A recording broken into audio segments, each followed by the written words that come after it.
I would like to think also if I was that rich, I'd figure out ways to help other people, not just like buying companies. I'm getting you know how like the super rich people get those mega yachts? I'm doing that, but with a pontoon boat. It's a Monday edition here on Zero Block 30, and today we have 5 rounds in the magazine. Round number 1, a delightful tale of beautiful head. No, we're not talking about blow jibbers, folks. There's a luxury bathroom curated by the troops at Joint Base Lewis McChord, which will make you want to flush every other latrine that you've ever been to. Round number 2, we have attention to detail, and it remains important. A couple of inspectors at the Mexico-U.S. border discovered that some strawberry puree will leave you tweaking if you were to add it to your morning smoothie. Round number 3, there's some heroes among us. National Forest fighters went in and they rescued a woman who was in a precarious situation deep inside the woods.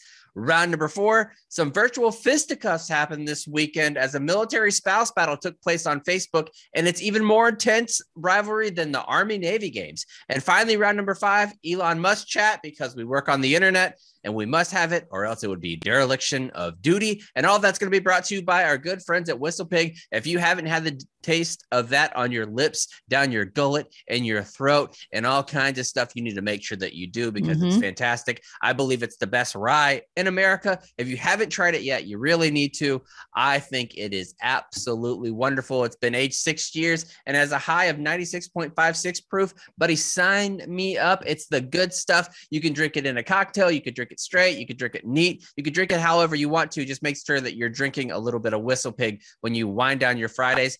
And my promise to you, the listener, I told you on Friday, if you follow social media, follow us on Zero Block 30 on Instagram and on Twitter, I told you I was going to be starting having a cocktail of the week and a song to go with it. I busted out a little culture wall and had just a straight up neat, with 2 ice cubes, whiskey. You need to try that. You could only do that with our good friends at Whistle Pig. If you go to whistlepigwhiskey.com, or you can go to a local retailer, make sure you try it out. It is great. It's affordable, because for the longest time, I didn't know that Whistle Pig had an affordable option. I thought it was all like super expensive stuff for officers and shit like that can afford the $80, $90 bottles. Oh no, my friends, we're dipping down into the 30 range, and we're going to have still some great quality stuff and make those officers suck our dicks about it. Right, Kate? Oh, anybody can feel good drinking this.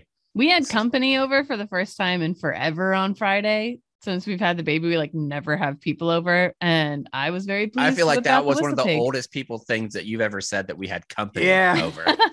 We had. But did you put your plastic sheets down on your couch, Kate? Oh no! Yes, I got the whole apartment already. Company. I was so excited. But yes, I put all the Whistle Pig Rye smashes. We have this section of the fridge where you can put all your soda drinks or whatever. Your cans is what we call them these days.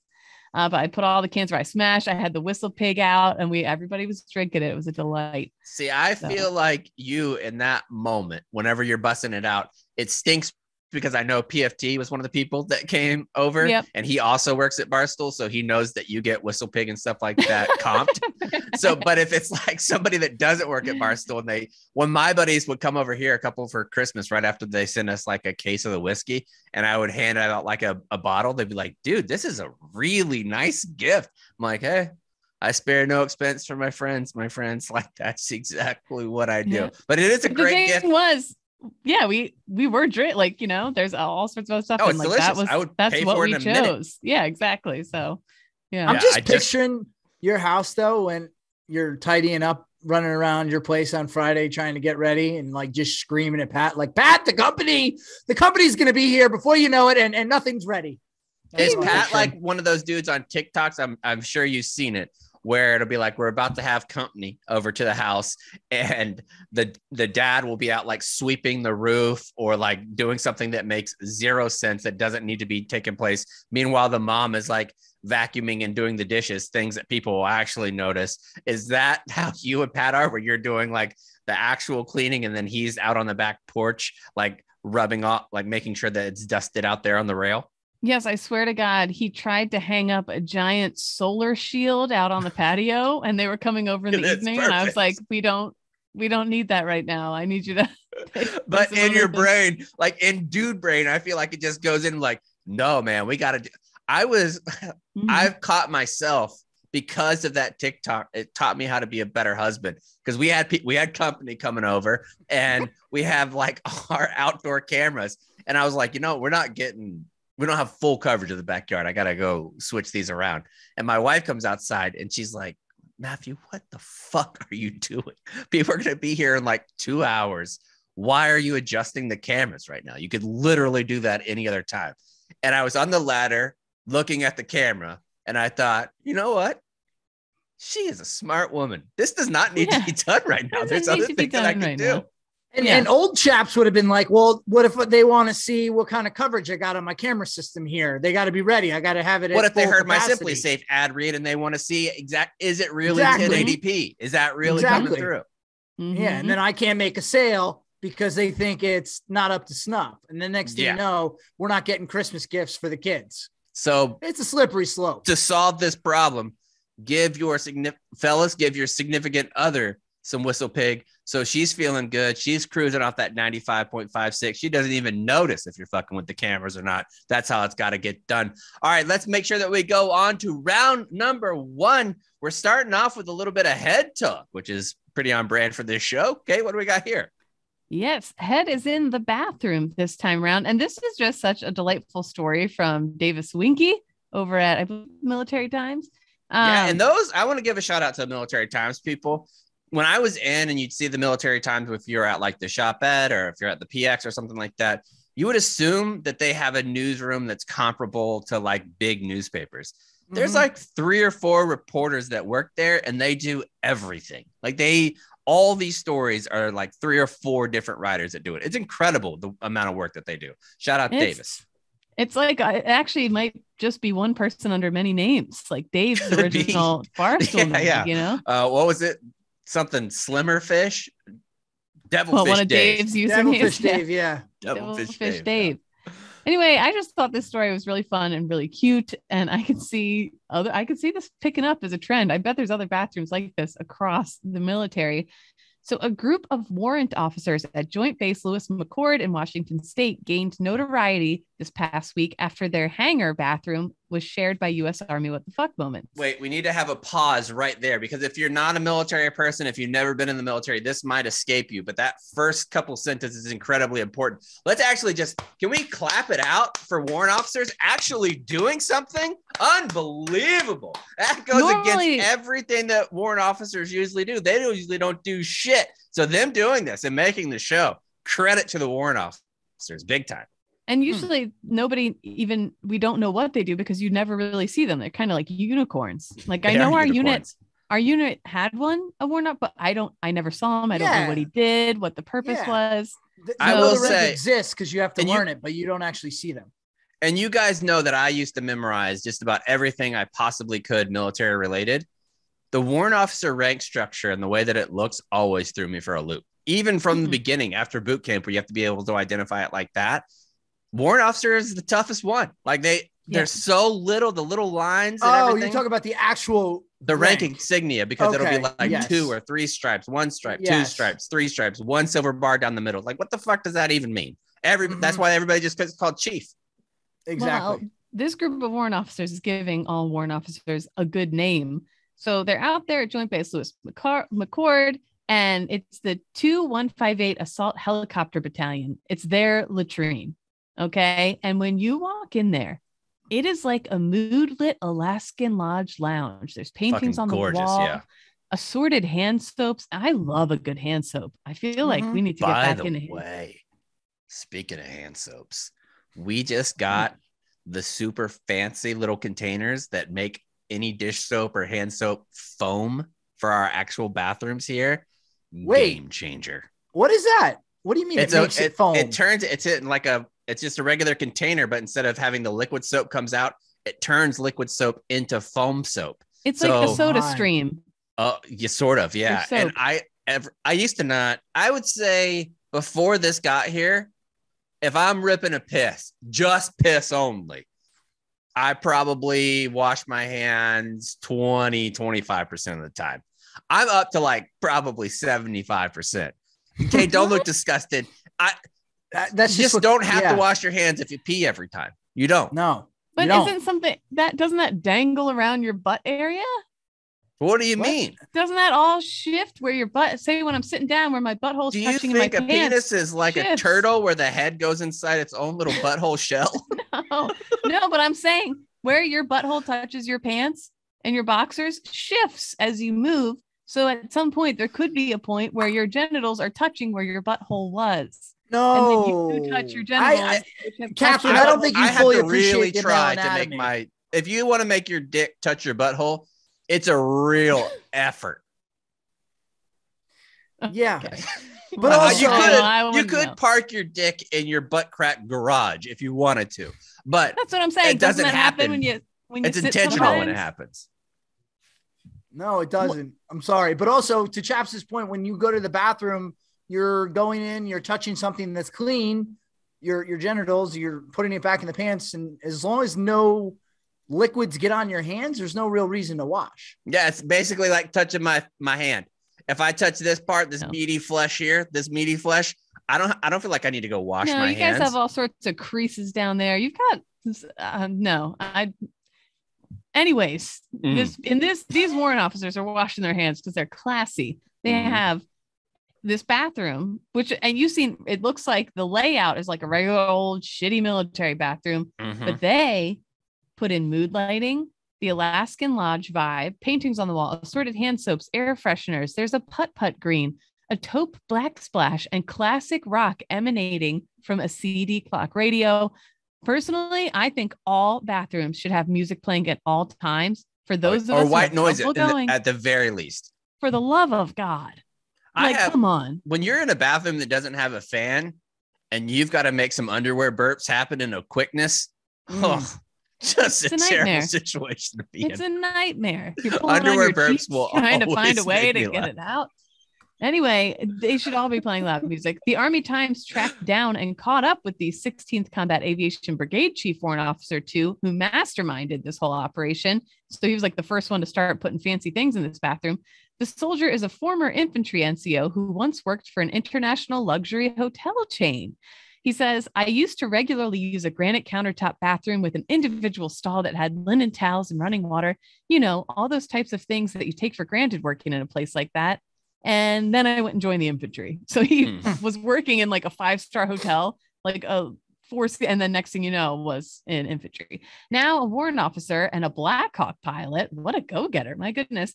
He asked during his phone interview that they withhold 23-year-old Kate walks into a bar and she meets a Black Hawk pilot that also knows how to decorate a bathroom. Forget it. Forget it, buddy. Yeah. Yeah. You can park your penis in whatever butthole garage you want. No, that's not. No, that's fine. Let's keep that. Yeah. Okay. The now warrant officer, my brain just started. Yeah. The now warrant officer, he asked to remain anonymous for this interview because he doesn't want news articles about his unit's bougie bathrooms getting stuck with his name forever. So say he goes on to accomplish great things. He's like, I know for sure the top story that will always come up with my name will be this bathroom story. You spent 20 years as a Black Hawk pilot and everybody just talking about how you put in some fucking Scentsy candle melts in there. But I think this bathroom warrants being talked about. So I don't think that's something to be ashamed of. I don't think it's one of those things where if you can make your place nice, why would you not? It's station beautification indoors. I love it. That's what he said. He said, I don't want to be known as the bathroom guy for the rest of my career, but this whole idea of trying to make the place a little bit nicer each day, and maybe the guys get to enjoy it after my group phases out of here. And it's actually a really cool thing. I love that. I agree. He's boosting morale. He also noted that this would not have been possible in his old infantry unit. It would have been. Oh yeah, no way. This would have been like that construction guy. In that place would have had more of a believe you would have gotten your ass kicked for that, man. They would have beat your ass for that. Yeah. If you were to do this in an infantry company, somebody would find a way to break everything in there. He explained. Oh, people come home on a Friday night to the barracks and they get things would get stolen. Forget it. Yeah. The brigade public affairs officer, Captain Kyle Abraham, gets no such anonymity and will have to deal with this coming up in his Google history forever. He described the latrine as what can happen when soldiers have pride in the unit and take pride in where they work. That's exactly right. Public affairs spin. Yeah. The project began last fall when the battalion's pilot mafia realized they'd been spoiled by visiting other high-class facilities. So they're flying around big deal military people. So they're visiting like real world civilian airports and seeing how fancy and nice everything is. And they were like, man, we kind of want that too. So they have rules. One, wait, what's the 2 rules of that? They should have nice things too. That's rule number 1. But everything that goes in the bathroom has to be free. That's rule number 1. It has to be free. Rule number 2, it has to be classy. He has vetoed items that don't fit the ambiance that they're trying to create. Somebody wanted to put in. I would love to be in that position. That would be, chaps, you would just feel like you had so much power. Like why do you feel like this needs to go in there, and to say yes or no would be so much power? Well, chaps, you know why else you would be obsessed with this position? Everything has to be free. So they're finding it on Facebook Marketplace and stuff like that. They're like making trades and deals. Right.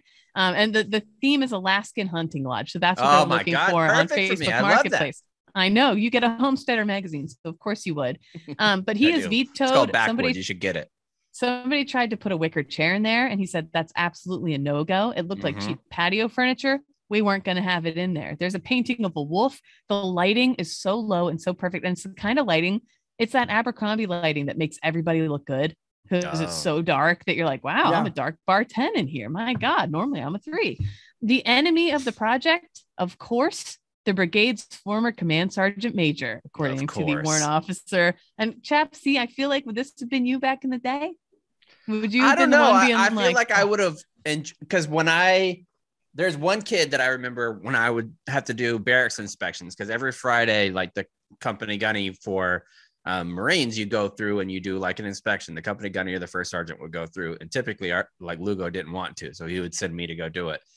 And if I went into somebody's room and it was clean and it was decorated and it smelled nice, like, and you could tell that they took a time, I wasn't going through all their little shit. Like, they've made this place a home. Clearly they respect it. And that's what it was about, like having that respect. Yeah. So I think this is a move that I would have liked, because if you're going into work, or if you do this in the barracks, or you do this to your room, it does make you feel better. I mean, there's so much to be said. There's so much research about if your house is clean, if your kitchen's clean, and if your bedroom's clean, you feel better throughout that day. I feel like this is 100% true. If you're going in through and everything looks like a typical government building and it's just sterile as shit, that wouldn't be an enjoyable spot to live. Why not? Why not dress it up a little bit? Right. Well, and when you're probably spending more time here than you are in your own home, using these bathrooms more than your own bathrooms. Oh yeah. And there's something about taking a shit and just a soothing atmosphere that really is like meditation for these guys, I'm sure. Exactly right. So good on to all those folks. Let's do a little competition. If you're in a position where you can do this, let's decorate. Let's do almost like a cribs version from Zero Block 30. Show us your room, your barracks room, your dorm room, whatever you call it, wherever you live on a military base. We want to see the best ones. Do it like MTV Cribs. Send it to us, DM it to us, or email cons@barstoolsports.com. And we will get those up on Instagram and see what's the best one. Maybe we'll have a little competition. We'll send you a shirt if you win. Oh yeah, I love seeing people who really go all out on their barracks rooms, and who really, I've seen a couple TikToks that have gone viral. There's some women that I've seen out there who are like, fuck it, I have to live here, I'm going to make it home. And they make it, you can't even tell it's a shitty barracks room. They make it look so comfy, cozy, whatever. We moved barracks so often that wouldn't have made sense for me. And I don't have a sense of style, so that would have been fucked from the start. But anyway, also, best of luck to them. If you are in Japan and don't have at least one samurai sword, don't even bother applying. Like, don't even bother submitting. We need to see a samurai sword. You know who else has samurai swords on their walls oftentimes? Ninja Turtles. This is from my college days before the Marine Corps. People who sell drugs. Oh yeah. Yes. Wow. Yeah. What is that about drug dealers that they're into that? Samurai swords. I feel like you just like samurai movies whenever you're a drug person. I think when you're working in the drug trade, you got a lot of cash on you at all times. So you walk by a store and there's a sword for X amount of dollars. You're like, oh, okay, I have that much money in my pocket right now. Let me get it. I think you have a lot of disposable cash. And if you have some disposable cash, you're going to need less of it if you're going to go with our friends at Rocky Boots, because Rocky Boots builds boots for the men and women that serve and protect the country. They're designed and built in the U.S. for each individual branch of the military. They have them for hunting, hiking, doing whatever you're going to do. If you're just doing a little ruck march. By the way, speaking of ruck march, I'm going to pull it up because we're going to talk about that. This is going to be my save round. But Tom Schumann from Killzone absolutely went high and to the right and released some messages that we're going to talk about in Save Rounds that I absolutely love. But if you're hiking with Tom Schumann and you want to go at a 4-mile-an-hour pace, you might make sure that you're wearing some comfortable boots like Rocky boots that you can get for 25% off by going to rockyboots.com and the promo code ZBT at checkout. You're going to get 25% off your next pair. They're wonderful, whether you're working in the desert, working in the yard, or getting outside this summer for a hike. Rocky Boots has you covered by going to rockyboots.com and in the promo code ZBT at checkout for 25% off your next pair of boots. Round number 2, we're going to go to the Mexico and U.S. border and talk a little bit about some strawberry puree. Ooh, strawberry puree. Anyways, ABC 17 News comes to us with this story. A plot to move almost a ton of methamphetamine in a shipment of strawberry puree got crushed when U.S. Customs and Border Protection officers discovered the concealed drugs. On April 12th, a CBP officer assigned to the World Trade Bridge in Laredo, Texas, saw a tractor trailer arriving from Mexico hauling a shipment of strawberry puree and referred to it for another examination. I just did the hand motion as if I was the one being like, pull it over, get over here. Get over to the side. Let's get it. Something stings here. Bring the dogs out. Let's bring the dogs out. After conducting a thorough secondary examination, they found 158 packages totaling nearly 1,761 pounds of alleged methamphetamine concealed within the shipment. The methamphetamine had an estimated street value of $35.2 million. Whoa. I thought meth was way cheaper than that. So did I. The inflation, I did too, but I guess everything's they got a lot of it. I guess a pound of meth is a lot of meth too. Yeah, you're right. I bet a little dab will do ya, as they say. A little dab will do ya. This mammoth seizure of meth underscores the reality of the drug threat we face at the port of entry and the determination of our frontline officers to apply the latest inspections technology coupled with officer experience to keep our border secure. How many do you guys think they missed? Because they got this one, and one of the things that happens is I forget who the senator from Tennessee was, but she was talking about Martha Blackburn. She was talking about how all these seizures are happening, and it was a sign that there's not enough drug enforcement at the border. And it's like you're citing things that were found at the border, like they were found there already. So going in and being a drug dog handler and being a trainer of drug dog handlers, you have to be able to look at packages and be able to identify if it looks suspicious. Really, being a drug dog handler or being a drug agent like that is kind of like being the law enforcement version of Is It Cake? Like, where you have to look at what's going on. Is this strawberry puree yellow cake or is it not cake? And we have to go inside and actually see. I don't know if I was doing border patrol every single day, like at port of entry.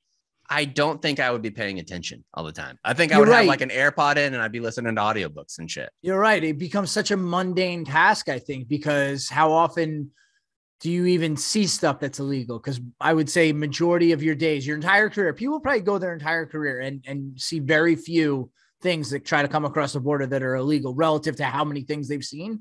I'd probably send marijuana through. Stuff. I wouldn't even care. If I would probably be like, heroin, that's bad.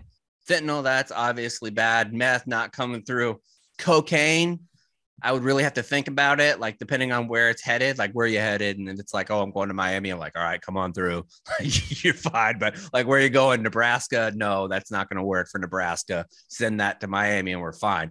I think that's how I would do it. But the port of entry people, whenever you're coming back, because dog handlers, when I was in, we would have to meet at the airport when different units would come back from like Guam or Australia or Thailand to make sure that they didn't have any contraband. When you are a border patrol agent or customs agent, you see some crazy ass shit. So we went out and searched what are some of the craziest finds that border patrol agents or TSA and people like that have found. And the list is absolutely insane. Let's walk through some of these, Kate.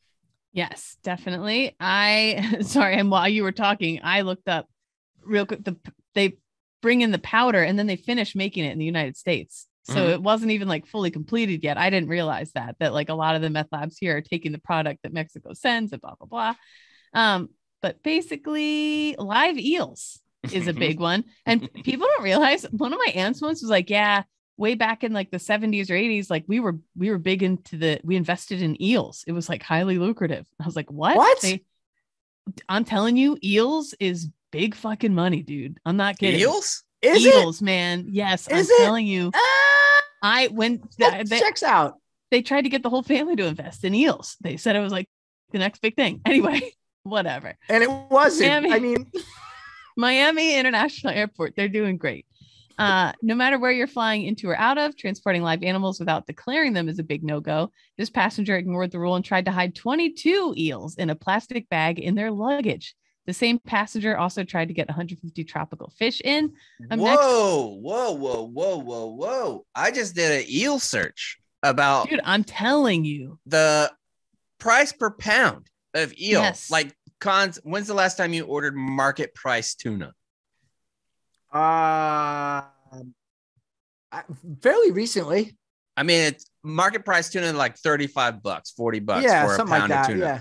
Price per pound of eel, $500 per eel. The eel industry in Europe is a $3 billion industry. Dude, I am telling you that eels is a big thing. Maybe that might be so, but like, what are you doing with eels, out of your living room? I feel like you can't have enough eels to make it profitable. What a prude. You have no idea about the eel industry. Right now, I'm looking at a baby eel, and people that go after eels, they're called elvers, first of all, which is an incredible name. Cool. I never would have thought that. If you were an elver, sometimes these things can be worth $2,000 per pound, because they are very important to Asian aquaculture companies. Yeah. This was back in like the 70s or whatever. This family member of mine was like, eels are the next big thing. We're investing in these eel farms down there. And our family was like, okay, eels. And I could have been sitting here in a fur coat instead of this one. That's all I'm saying. Anyway, a jar of human eyeballs is the next thing. In London at the Stansted Airport back in 2007, customs happened upon a passenger transporting a jar filled with 10 human eyeballs. They were all confiscated. Up next, a tiger cub in Iran. In 2010, custom officials uncovered what they thought was at first a toy tiger, but they quickly realized it was just really sedated, which is super fucked up. The cub was being smuggled in from Thailand with the intention of becoming a domestic pet. Luckily, it was saved and relocated. A cow's brain. Cairo International Airport in Egypt. It's a delicacy in Egypt. Cow brains may be sold for quite a high price. This reminds me of my relative who tried to get us in on cow brains back in the day. In 2012, 3 men were caught attempting to smuggle almost 200 kilograms of cow's brains into Cairo with the hope of selling them at 6 times the price they paid in Sudan. I was wondering, like, why can't you get cow brain in Egypt? Because I feel like cow brain is not that hard to come by. But then if you're talking about what you can get, the exchange rate on cow brain is just astronomical. Forget it. Yeah. Ugh. Up next, an ecstasy-filled Mr. Potato Head. 23-year-old Kate totally would. Wow. Sydney, Australia. The innocence of beloved Mr. Potato Head was lost in 2007 when the children's toy was found containing more than 200 grams of ecstasy tablets concealed inside. And then you guys ever see that movie Project X? Mm-mm. You've never seen Project X? It's a good movie. Anyway. Great movie. Thank you, Nick. But anyway, there's a part in that movie that has a little ceramic gnome, and it's filled with ecstasy. So that's what made me think of that. So yeah, I always like introducing new things to you because I think you'll enjoy them. Kate will definitely enjoy this movie. I think Chaps would too, but you guys I would never watch it. Noted. I still haven't seen The Guardian. I want to watch movies. That's BS. See, I feel like movies for me, if I look at a TV show, like I'm watching Bridgerton right now, and I can look at it and be like, okay, so this episode is 53 minutes. I have time for that. Sure. When I go to like the new Batman movie and I look at the running time and it says 3 hours, I'm like, are you fucking kidding me? Like there's no 3 hours. That's an anomaly though. Most movies, even new movies, aren't 3 hours. Yeah, so I just don't enjoy that. So wait, are you saying you're out on movies? I'm sorry, are you out on movies in general? For the most part, I've probably watched in the last year, unless it's a kid's movie on a Friday night where I don't want to watch it, but I feel like I have to in order to be a good dad. I've probably watched 3 movies this year. I think you're missing out, my friend. I think you're missing out. I know I am. 1,000% I know I am. But when I sit down to eat, I don't watch cable TV anymore. So I don't ever see movie trailers. So I'm not like interested. Back in the day when I would watch Turner or TBS and watch Braves game every single day, every other inning, there's a movie trailer that's on. So you're like, oh, I want to watch that. I want to watch that. Now I don't have that. So I don't even know what's been out. So, but Sure. it is great when it shows up on Netflix. It's like, oh, the new Batman's already on HBO. I just had to wait like fucking 2 weeks. Mm-hmm. Anyway. Yeah. All right. Last one that I saw, a fake human corpse that went through Atlanta. Imagine arriving at an airport security and seeing a gentleman in front of you sending what appears to be a full rotting corpse through the scanner. And this is from Kate's lovely baby daddy. It was actually from Texas Chainsaw Massacre 2 is where that was from. Yep, there you go. The replica corpse continuing to make it. Yeah, people, I'm sure they see all sorts of crazy shit. And I'm assuming that had to be legal, right? That one, they had to like let it through because. Yeah, it's just, I mean, it's a prop. It's a fake corpse. Yeah, it's a I prop. mean, you can fly with guns and shit. Like, why would you not be able to with a fake corpse? Fake corpse. Yes. Anyway. There you have All right, it. let's move on to round number 3, which today is going to be brought to you by our good friends at Cross Country Mortgage. When you're about to face an intimidating process of buying a home, you need the best support from the most qualified people available. Cross Country Mortgage has a team of experts dedicated to helping you accomplish your mission of buying a home. Cross Country Mortgage has a team of loan officers dedicated to getting you the best possible loan terms. They have an average closing time of just 21 days, which is insanely fast. They got a wide variety of loan types, which means they're going to cover everything from everyone. And they have a huge variety of products that cover everything from renovations to refinances and everything in between. If you need help in the home buying process and you have the GI Bill, they can help you out with that as well. Make sure that you go to crosscountrymortgage.com to find out all the deals that they have. Go to ccm.com/barstool. Excuse me, not Cross Country Mortgage. ccm.com/barstool. So Cross Country Mortgage can take care of you through the home buying process. Cross Country Mortgage LLC, NMLS 3029. All loans are subject to underwriting approval, and www.mlsconsumeraccess.org. Let's move on to round number 3, which this one has to deal with Kate's beloved volunteer firefighters coming to the rescue once again, right, Kate? These guys, I'm cool with volunteer woodsy firefighters. That's I don't think these are volunteers. I think they're federal firefighters here. Different genre. So we're out in Washington State. A woman accidentally dropped her cell phone into the hole of an outhouse in a national forest and then fell in while trying to retrieve it. And of course, she had to be rescued by firefighters. Vernon Fire Department Chief Tim Manley said the woman, who was at the top of Mount Walker in the Olympic National Forest, northwest of Seattle, had been using her phone when it fell into the toilet on Tuesday. First of all, it's not wild to be using your phone in the toilet. That would be a bold-faced lie. I don't know. Yeah, I think you have to. I do think when you're in an outhouse situation, I feel like if we're back with our fellas at the Fort McChord, we're going to be on our phones and just bringing on the ambience. But even as a pretty prolific shitter, I would say I'm not going to be doing that in an outhouse. That's the type of place where it's get in, get out. We don't even need to scroll TikTok. No. I've never felt relaxed. And plus the service out there couldn't have been that great, whatever. So she's using her phone on this outhouse. But maybe she took a huge dump and needed to document it.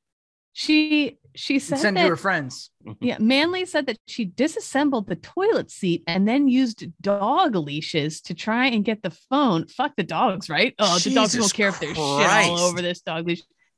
This is like a crappy MacGyver. She used dog leashes to try and get the phone and eventually used the leashes to tie herself off like a rope to tie around herself like a belaying rope and reach in for it.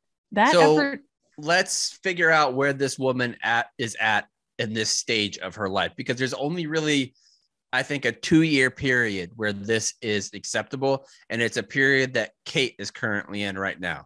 When your child is below 2 years old and you have a shit ton of unsaved photos on that one device and you can't get them off in any other way, that is the only excuse imaginable for this. Otherwise, you just chop it up as a loss. Like, you're not going in to have to fashion dog leashes down. This is just got to be in mounds of shit. And how deep? How long has this outhouse been here? Is this like a one that's been dug with a backhoe that you really have to go in and see everything? Not a great situation to be in. I imagine if I even accidentally got a little bit of poop on my phone somehow, I'm getting rid of that phone. But yeah, that's you. And you're not poop averse. I'm not poop averse. I cannot imagine a world in which I'd want a poopy phone like that. Anyway, no. The dog leashes failed and she fell into the toilet head first, which again, it's like Christ. Right. Yeah. Head first. That didn't work very well. And in she went, Manley said. The woman was alone. Calling for help. And Your legs are just kicking. They're just kicking at the back. You had a little fucking thing around your neck where you're like, I've fallen into a big hole of shit and I can't get out. And keep in mind, she is in the Olympic National Forest. She is in the motherfucking boonies with no one else around. And she has fallen into basically a pit of shit. It's the bog of eternal stench. Oh, I'm sorry. I just thought of something. Oh, cunts. Keep it to yourself, cunts. Yeah, sheesh. Well, the woman was all alone. She wasn't hiking with any friends or anybody. So she tried to get out for 10 to 15 minutes. Then she got her phone and called 911. That's the only saving grace of this whole story. With the poop phone. She could have died in there had she not had her phone. Like, had she not been able to find, or had the phone not been working because it was soaked in so much piss and shit. Responding firefighters passed her blocks to stand on to reach a harness, which they used to pull her out of the vault. The woman was uninjured. She was washed down, I'm assuming, straight from the fire hose. I don't know how this works. And they strongly encouraged her to seek medical attention for exposure to human waste, but she didn't. She just wanted to leave. Oh, yeah. You get out of there as fast as you possibly can. Like, you're not hanging out there. And how does it say how deep it is? Like, she had to get blocks to get out of there. That's a deep toilet. Like, I'm thinking at first it'd be embarrassing to be in a porta potty and your legs are flailing around when it's like 3 or 4 feet. But is she like rappelling free solo style to get her phone out of this fucking porta potty essentially? Yes. She was using the leashes to and I'm assuming if she had dog leashes, there was probably 2 freaked out like black labs, like mom, or trying to like kiss her and like hump her and shit while she's in there. When she got out covered in shit, they were probably like, this is the best day of our lives. Like, Mom, you've lost it. You snapped on this one, lady. You went off. I don't know if this is true or not, and there's definitely some science behind this, but in my head, the little blue stuff that's in the porta potty? Mm-hmm. For some reason, I feel like that probably makes it all worse. It like sticks to your body, it gets into your pores, and it's like a super agent that just connects with the waste and just goes to a different level of disgusting. Yeah, and it's that color blue that it's just automatically, if you see that on somebody's clothes, I feel like if somebody has porta potty juice on them, you feel worse for that person than if they just have straight up shit rubbed on their arm or something like that. Yeah. Oh, this wasn't the blue stuff. No, this is just straight up shit. Straight up shit. Yeah. Yeah. That's why when I think of the most fucked up common pranks that are on the internet, it's easily tipping somebody over in a porta potty. Easily. Mm-hmm. I feel like you should get that. That's so disrespectful. It's just so foul. Went to a Giants game. It's not even funny. Eagles coat on. I went into the porta potty and they started rocking me. I said, "Oh my God, this is it. I'm about to be fucked." And I fucking left out of that. Listen, you did that to yourself. Well, I went through on the Facebook for this local news article, and some of the comments were great. Josie McCollum said, "Oh my God, I can't even imagine how to feel in that situation. I'd rather be dead than be rescued. Even if you soaked me in Clorox, I wouldn't be surprised if she, quote, accidentally swallowed some liquid." She had to have. She had to. Because she went in head first, guys. She went in head first. Every orifice, every hole, every part of her had other people's shit in it. So Barbie Connolly said, "I'm glad she got out, but especially going head first, and she should have gotten checked out. But hopefully she'll make it home to California without any sicknesses. She was probably embarrassed and upset at what happened. Me, I probably would have tried to not call. Like, okay." Tried to get out with, and then Leon said, "Good job for the firefighters on scene, adapt and overcome in a difficult rescue. Well done, boys and girls." So honest to God, salute. Those firefighters didn't want to be doing that shit, dealing with that shit, but they did. No, but the pictures of them from their firefighter Facebook page are glorious. They're just smiling with shitting grins, because that's one that you remember for the ages.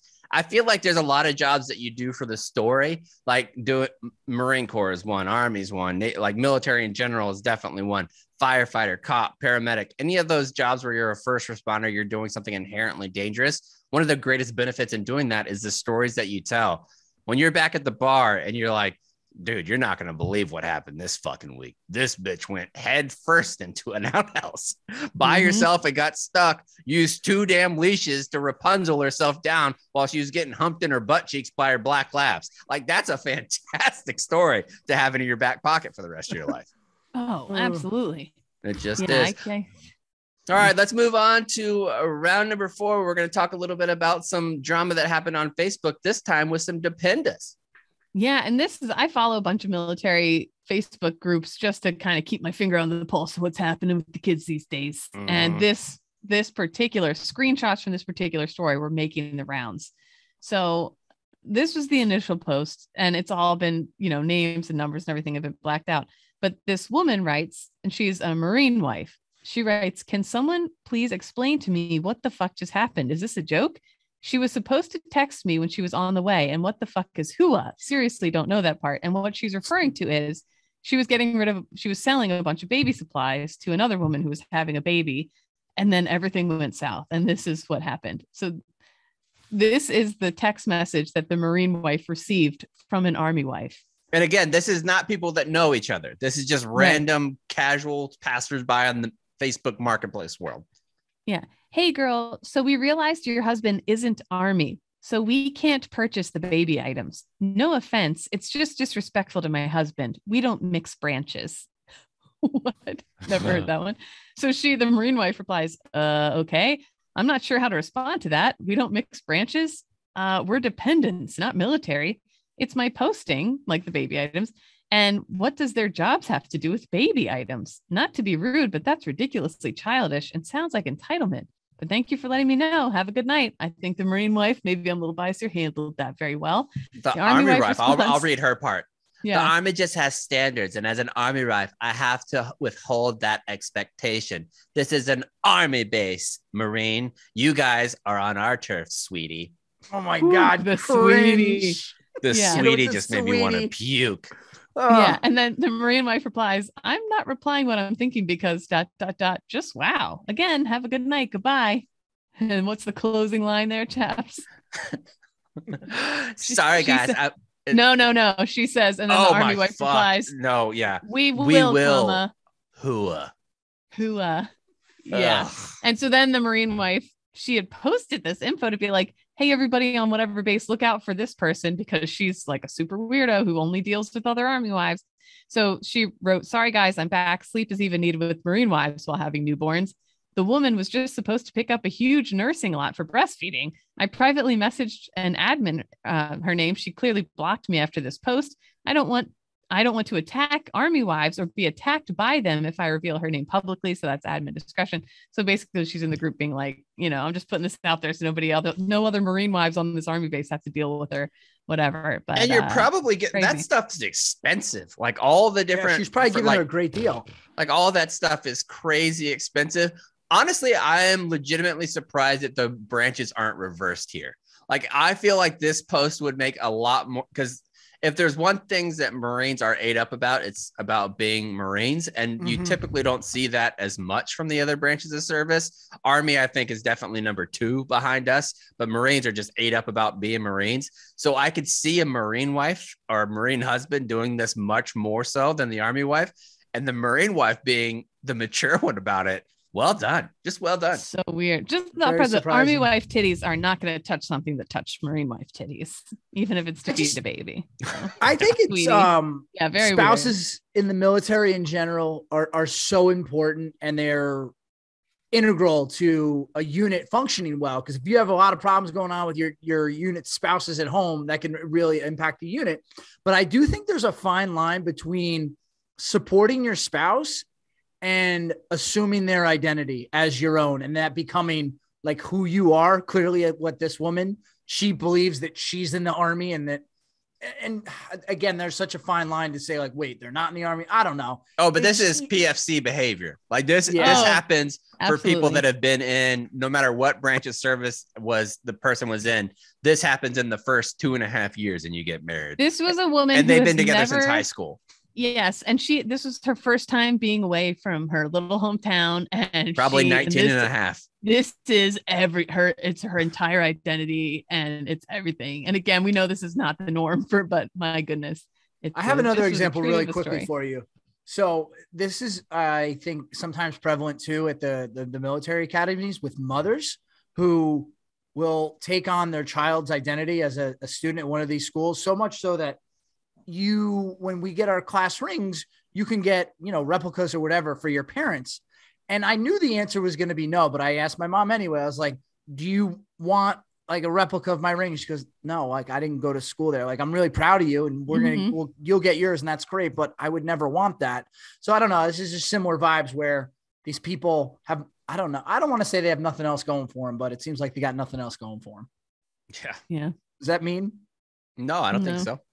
Okay. All right, let's move on to round number 5. We're going to talk a little bit about Elon Musk because he's been in the news all over the place with his offer to buy, despite the poison pill that the Twitter board had adopted last week. He's offering to buy it for $45.6 billion currently, and that might actually go up to $54.8 billion if it goes in with a 5% increase, like they are saying that it might. But I was just blown away by the amount of money that really is. And I think when you're talking about big, huge businesses like Twitter or Facebook or even the US government, like we talk about what's going on in Ukraine with President Biden signing the ability for the executive order that goes out that gives Ukraine $800 million more in federal aid and already in the billions of dollars there. But $45 or $54 billion. I want to read off what you could buy if you were going to spend $45 billion on something else. Are you guys ready? Yes. So with that money, you could buy the Dallas Cowboys and the New England Patriots and the New York Giants and the Los Angeles Rams and the Washington football team and the San Francisco Giants and the Chicago Bears and the New York Jets and the Philadelphia Eagles and the Denver Broncos and the Houston Texans and the Seattle Seahawks and the Green Bay Packers and the Pittsburgh Steelers and the Miami Dolphins. Did you just name like 20 teams? 15. You could buy 15 NFL teams. I would think that what if instead of that, if he hears this podcast and he's like, God damn, he's listening. Roger, sure.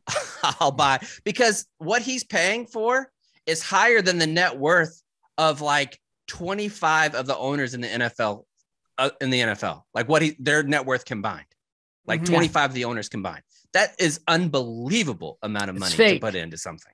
It's fake. It really doesn't compute. And I wasn't fully understanding. Like I follow Elon Musk like kind of lightly just for like tabloid type stuff. But I wasn't sure. He has 83 million followers on Twitter.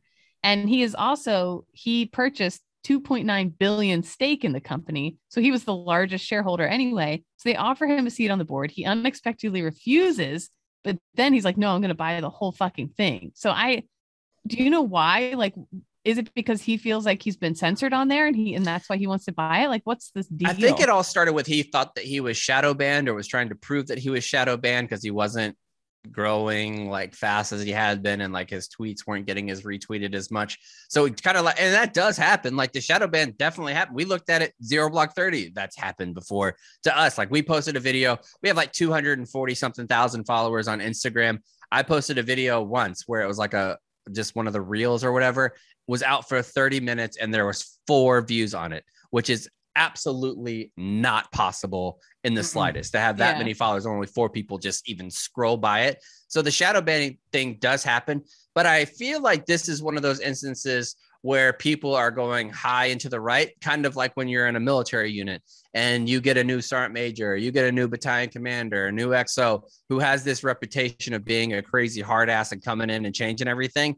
Then you have the scuttlebutt that takes place all over the place. What are they going to do? Are they going to make us PT more? Are we going to be doing these insane hikes? What are we going to be doing here? And people are so nervous without anything happening yet. Like it's a preemptive anxiety attack by like the left on Twitter, and the right thinks, like the far right people, the 4chan type people think that it's just going to be a complete free for all. Well, Elon Musk would lose billions of dollars in value if it just became a safe haven for Nazis. Like that's not going to happen either. Yeah. Right. Because all the things that are currently banned need to be banned, like, beheadings and disgusting, horrible things. There is again, going back to what I was saying earlier, there's always a line somewhere and they have to find that line. Yeah. It's so weird, but the creator of Reddit had a really fascinating thread that explained it all. That it's not helpful. It's not going to read it here. But basically, he said the far right and the far left are both equally delusional about why they're getting banned in certain ways and why. And they think like, oh, the left, like the right says, oh, the left can do whatever they want on Twitter, and the left is looking and saying, well, look at what the right can do, and they both have examples of what the other, and they're both right and they're both wrong, and they're both all just fucking morons. And I just wish everybody would shut up. Like for me, yes. I love the principle of free speech while also just wanting everybody to just take a beat. Like I wish that we could just say, listen, we're going to put a national pause on talking. We're just going to take no more talking, no more communication, just 3 days. Let's just have a 3-day fast, 3-day national quiet game would be fantastic. Yeah, but all the people who are like, if Trump wins, I'm moving to Canada. That's all the people now. It's like, no, like, you're if not. Elon takes it over, I'm not doing that. And it's like, no, you're not. Yeah, in a couple of weeks, you'd be like, well, I'm back, but I'm not happy about it. Whatever. Yeah, and like, actually, Little Sass, despite being only 21, was his commentary on it has been great. Like if you don't know Little Sass, he works at Barstool too. But he said people are so up in arms about Elon Musk that they're going to go back to Facebook with Zuckerberg and then go on TikTok, which was owned by China. So they're like, you're not exactly dealing with Nobel Peace Prize winners either on any of the social media platforms. One, because it's a business that's looking to make the most amount of profit. And I think that that's been Elon's essentially his MO, is taking companies and making them massively profitable, which is how you end up being the richest person in the world. But okay, let me pose this question to you then. I don't know, maybe trying to get inside the guy's head is impossible, but what's the point? You already got all the money in the world. Why do you need more money at this point? I don't even think it has to do with money. I think it has to do with clout and talk. Like I think that Elon Musk is very much striking me as the type of person who just likes to be in the conversation. I mean, this is the richest guy in the world, and he's making memes about fucking Bill Gates, like, and what they're going after. He just wants attention and wants to be like cool in the spotlight and be like a Reddit superstar, a Twitter superstar, and it's working. He is that. He's becoming like a cult leader. How old is Elon Musk? Probably 50. Okay, so I'd say probably 35 to 40 of those years, he was a giant nerd and probably got bullied. Look at the amount of facial work that he's had, the amount of plastic surgery to completely change the way he looks. It's definitely an attention thing for sure. Yeah. Yeah. So you know what? I feel bad for him. I feel bad for Elon. Yeah, poor guy. Oh, I don't. I think if I was a billionaire, I would be doing things that are just like this. Like if I had unlimited funds, I would be doing stuff to fuck with people that I didn't like every day of the week. You don't think that I would have an actual farm of ladybugs delivered to Lindsey Graham's office? There would be ladybugs all over the Capitol. I would have billboards, and I would be doing all kinds. Let's say somebody was mean to me on a tweet, I would make like a billboard outside of their house, like this person's a douchebag, like right outside their house, because there's nothing you can do about it. I would do whatever I wanted to if I was that rich. I'd do what Elon's doing. I would like to think also if I was that rich, I'd figure out ways to help other people, not just me. Like buying companies. I'm getting you know how like the super rich people get those mega yachts? I'm doing that, but with a pontoon boat. And I also, that would be great. And I also think that people like Elon, like with his money, I guarantee if he came out and he was like, you know what? I've already got together all this cash with Goldman Sachs. We have $45 billion in cash reserves stacked up. What I'm going to do is every article of food in America is going to be free for the next 5 years. I'm going to pay for all the food that there is. People would still complain about the philanthropic levels of what he's doing. Like that's just the way it goes. Beep, beep, beep, beep, beep, beep, beep. Breaking news. Twitter has accepted Elon Musk's offer to purchase the company. Wow. Well, shit. There it is. There it is. Well, I think I would rather have a Rolls Royce, honestly, than Twitter. I don't know if I'd want to own Twitter. Twitter is not a company that I would want to own. Yeah. So a couple of his changes, he says an edit button, which Twitter's already developing. He wants to nix ads from Twitter Blue, lowering the subscription price. I don't know what that is. He wants to add Dogecoin as a payment option for things on there. And he wants to get rid of bots. He swears he's going to get rid of all the bots, the spam bots. So whatever. That's mostly Russia, right? So that's a good thing. Yeah. Yeah, I think that would be great. All right, let's move on to a little bit of save rounds and alibis. And today that's going to be presented to you by our good friends at 1-800-Flowers. If you haven't tried 1-800-Flowers yet, you need to. Mother's Day is coming around the corner. It's May 8th. For those keeping score at home, you need to make sure that your mom has stuff. You could get both of them from ZBT. A nice bottle of whiskey, like we talk about with our good friends at Whistle Pig. Whiskey and flowers, that's a dynamite Mother's Day gift. Nice pair of boots. Exactly right. Boots get the whole squad going. You can get 2 dozen roses, $25 off 2 dozen roses. Yes, that's $25 off 2 dozen assorted roses by going to 1-800-Flowers. Send us a bouquet, and they're going to send it to your mom or dad, or I guess not dad on Mother's Day. You can send it to your mom. These roses are so beautiful that you're not going to believe that you got them in the mail. You're going to think that you got them from an actual florist or things like that, because they are florist cut, they're florist made, and they're florist sent to your door by FedEx. They arrive in a nice basket with a nice little vase that you can keep forever too. If you're in the military and you're far from your mama, and you send her flowers on Mother's Day, that is a fucking nice thing to do. As a mom now myself, that I would want, and my son was far, that's what I would want, some flowers. So, and then you can get them by going to 1-800-Flowers to get $25 off 2 dozen assorted roses. Go to 1-800-Flowers.com, click the radio icon and enter 0. That's 1-800-Flowers.com, code 0. Hurry, this offer ends on Wednesday. So you need to do that quickly. All right, let's do save rounds and alibis. Nick, we'll start with you. Nick actually let us know that he had to step away. Hey guys, he does not have any. Just got a 3-year-old running around the house right now. So save round. Got it. For me, I got a DM from ZBT listener Sam Jones. She said, Kate, I need ZBT's help on how I should decorate my graduation cap. I'm commissioning from ROTC with a nursing degree. Don't have any creativity. My dad says I should draw a stick of butter to joke about being a butter bar, but I don't want to be super boot-like. Y'all's opinions and ideas are very much appreciated. I was going to say put some silver bullets on that thing, but I don't think that's what Army nurses do. They might. I don't know. We got. I'm surprised. Well, I guess she'll get commissioned in her uniform, so she's probably just talking about her cap and gown from college. I would do some subtle camouflage stuff with it. Yes, I think, or that'd be a good idea. Because it's military, I would put a Black Hawk spinny thing. What do you call it? A rotor, helicopter rotor on top, and I would have mine fly off on its own when it was time to throw the cap. Really I think that would be good. I do like the butter bar one. I think that was good. I think butter bar is cute. It's congrats to you, Sam Jones. Congrats to everybody getting ready to graduate out there. Very cool thing. What's my other saved round? I my One Bite pizza toy is coming out. Oh, nice. Yeah, that's coming out this week. If you have kids, it's a pizza toy, and my son loves it, and it's just really fun. It's Velcro. It's a fucking pizza toy. It crinkles like a motherfucker. So if you have a baby, every stage of his life so far, he's enjoyed it. Dave Portnoy says it looks like a dog toy, and which I would argue, if you have young children, that's pretty much all they want to play with anyway. So and they're one and the same. That's one and the same. No sharp edges, no loose toys, no loose buttons. That's the same rules. No sharp edges. You're right. And it could be played with in the car. That's why I wanted everything on it soft, because you can't bring like hard, scary toys in the car or whatever. Anyway, yeah, that's it for me. Yeah. All right, Cons. Yeah, at one point during the show today, Kate said, "Little dabble do you?"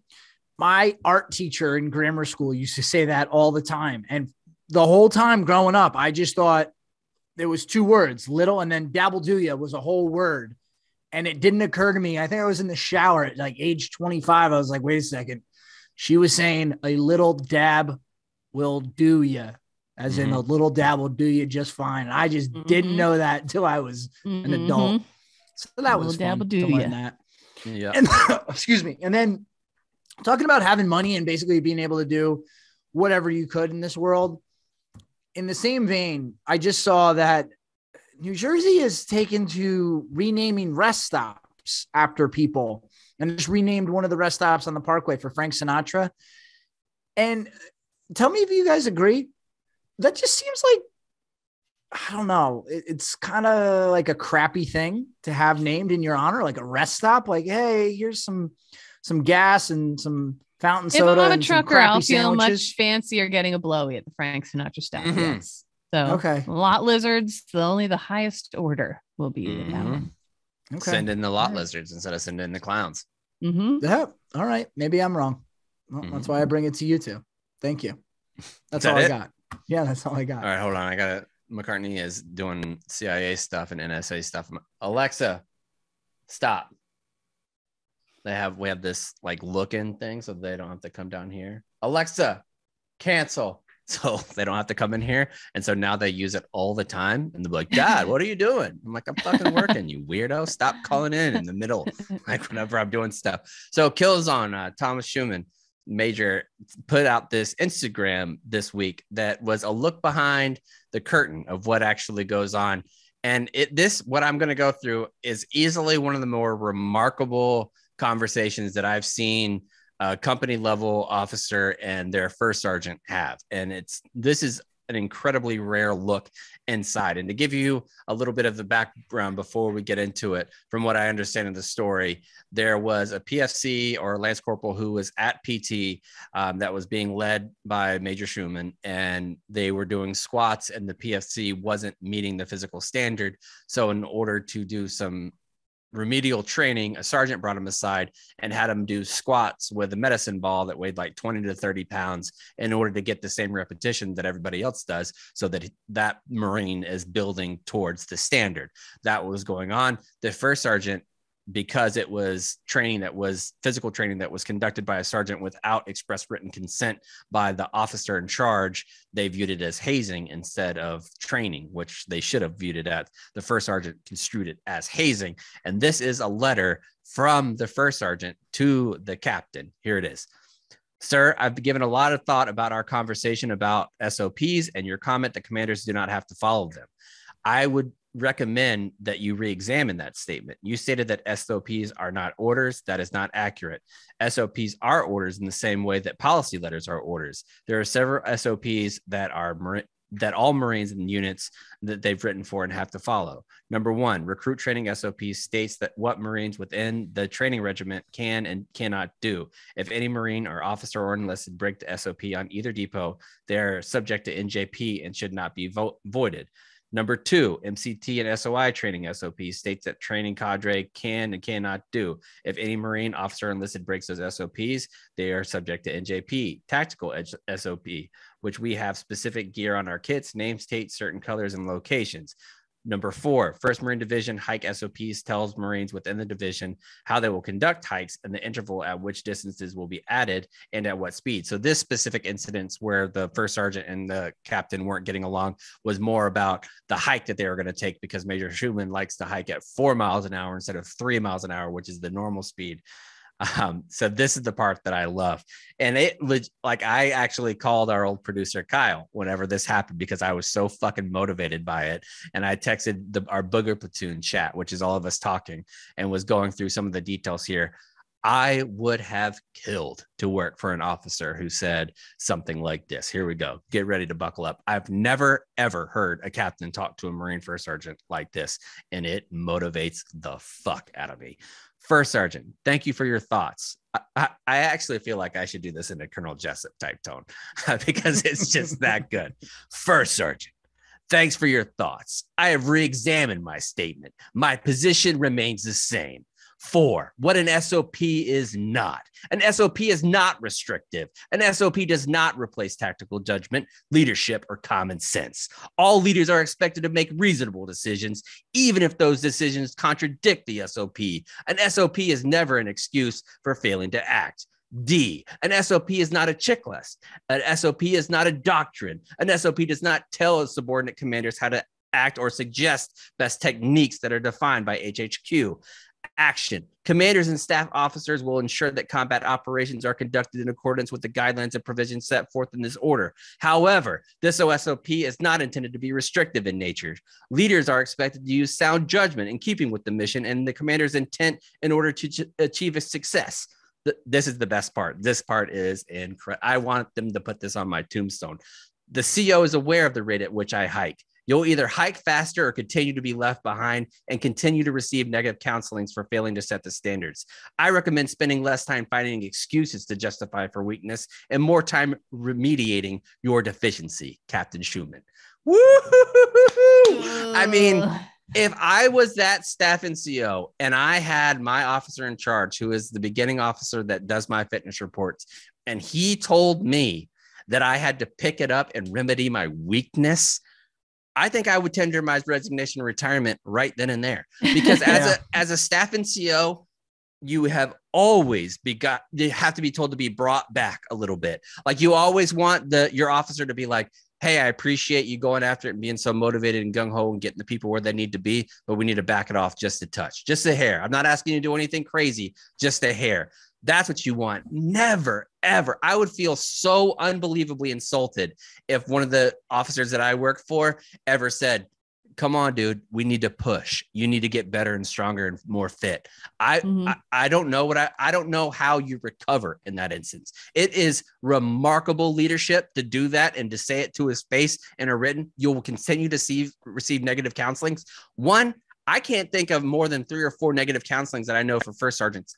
Period. Those stop. They're supposed to come. You're supposed to have counseling every quarter, every 6 months, and then every year after you get to a certain rank. But realistically, whenever you get to a certain rank, like a first sergeant, those don't really come ever. So to have continued to get negative counseling, one, that implies that there's been a negative counseling that's already taken place, and I fucking love it. And it's because of every single thing that we talk about PT standards.